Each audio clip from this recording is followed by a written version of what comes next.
What if everything you thought you knew about women was a projection of your own unconscious mind? What if the love, the confusion, the obsession weren't about her at all, but about you? Carl Jung, one of the most influential psychologists and philosophers of the 20th century, didn't just study the human mind. He dove into its deepest, darkest corners, and what he uncovered about women, or rather what he uncovered about men's idea of women, is as profound as it is unsettling. In this video, we're peeling back the layers of Jung's controversial theory of the anima, the hidden feminine inside every man. It's a theory that suggests most men are not loving women, they're loving a fantasy, and until that illusion is shattered, true intimacy is impossible. This isn't just psychology, it's existential, because if you don't know who she is, do you really know who you are? Stay with me, because what you're about to learn might just change the way you see every woman you've ever met, and most importantly, the way you see yourself. 1. The anima, Jung's feminine archetype. One of Jung's most well-known concepts related to women is the anima, the feminine aspect within the male unconscious. According to Jung, every man has an inner feminine figure, just as every woman has an inner masculine figure, the animus. For Jung, the anima represents a man's inner emotional life, his creativity, receptivity, intuition, and even his moral compass. While this idea might sound progressive, acknowledging that men contain feminine traits, Jung's description of the anima often portrays her as unpredictable, seductive, and irrational. Jung describes 4 stages of anima development: Eve, the primal woman; Helen, the seductive beauty; Mary, the virtuous woman; and Sophia, the wise woman. In each stage, the anima becomes more refined and spiritualized.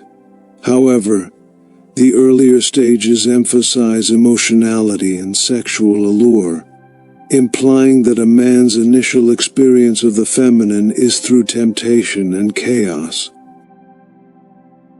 Jung wrote, "Every man carries within him the eternal image of woman, not the image of this or that particular woman, but a definite feminine image.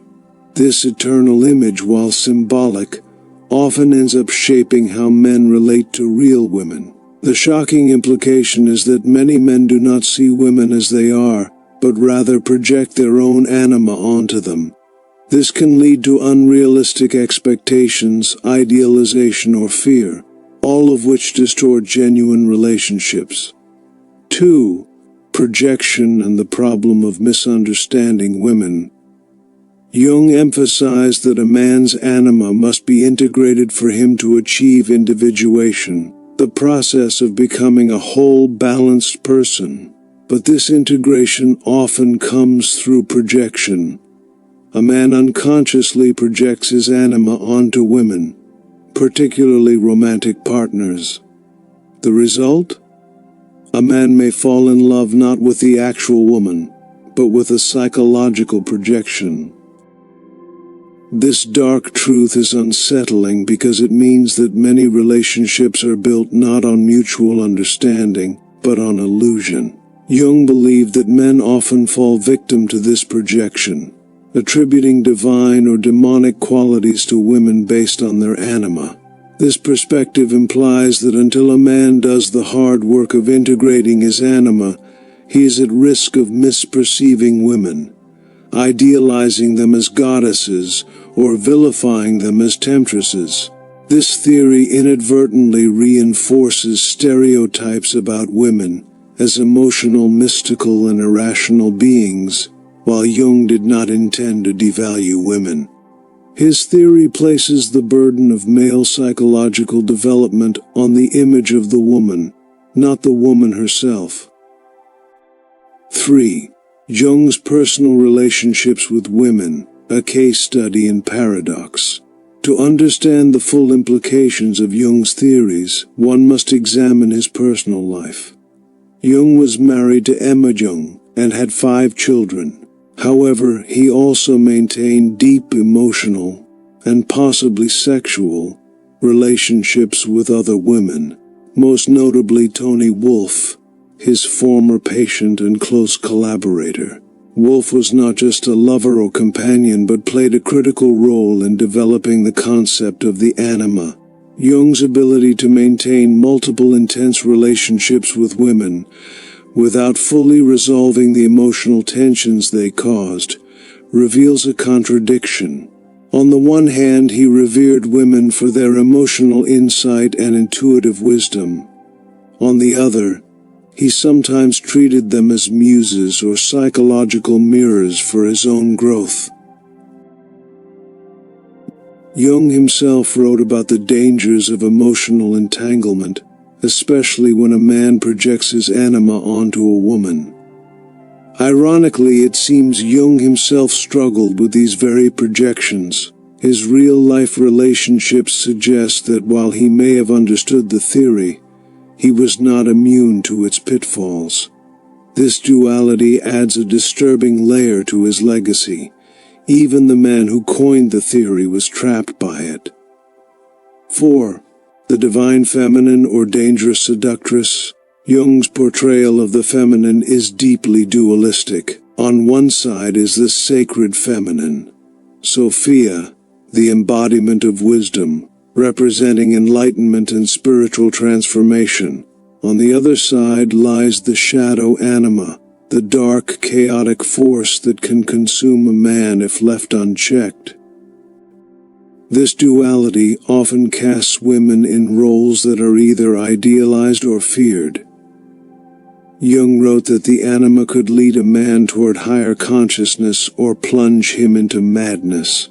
This dichotomy, while metaphorical, has real-world consequences. It reinforces a narrative that associates femininity with both salvation and destruction. For men, this creates confusion. Women become both the object of desire and the source of inner turmoil. Jung's theories, rather than demystifying women, can end up reinforcing harmful myths. That women are unknowable, mystical beings who must be managed or understood through introspection rather than real dialogue. 5. Archetypes or stereotypes. Critics argue that Jung's use of archetypes, particularly the anima and animus, can easily slip into stereotyping by attributing certain traits to the feminine psyche and others to the masculine psyche. Jung unintentionally reinforces rigid gender roles. His writings describe women as being more prone to emotionality, intuition, and nature, whereas men are aligned with logic, structure, and reason. While Jung would argue that these are symbolic and not literal gender roles, the impact of his theory has sometimes been used to justify conservative views of women's place in society. Jung did not advocate for women's subordination, but his language often reflects a 20th century European male worldview, one that sees the feminine as other and in need of integration. Modern psychology has evolved significantly since Jung's time, especially in how it understands gender as a spectrum rather than a binary. Jung's failure to account for this complexity may be one of the more troubling limitations of his theories. 6. Why men must know this today. So, what is the relevance of all this for modern men? Why must men understand Jung's dark truth about women? Because many men are still unconsciously influenced by these archetypes. Even without reading Jung, they may fall into patterns of projection, expecting women to fulfill emotional needs, act as spiritual guides, or serve as emotional outlets. Without awareness of this dynamic, men can become disillusioned, resentful, or emotionally immature. Understanding Jung's theory of the anima is a double-edged sword. On one hand, it offers a roadmap for inner growth. On the other, if taken literally or without reflection, it can distort how men view women. The real challenge is not to internalize Jung's theories as gospel, but to use them as a starting point for deeper self-awareness. In a time where gender roles are being redefined, Jung's theories offer both insight and caution. Men must be careful not to use the anima to excuse emotional dependency or blame women for their psychological struggles. Conclusion. Beyond Jung, toward wholeness. Carl Jung was a genius but not a prophet. His theories about the feminine, particularly the anima, contain both wisdom and troubling implications. They reveal how men internalize images of women, sometimes divine, sometimes demonic, and how these projections shape relationships. Jung's dark truth about women is not that women are dangerous or mystical, but that men often don't truly see them. Instead, they see their own psychological projections. This realization is both liberating and disturbing, for it calls into question the authenticity of many relationships and forces men to confront their inner world.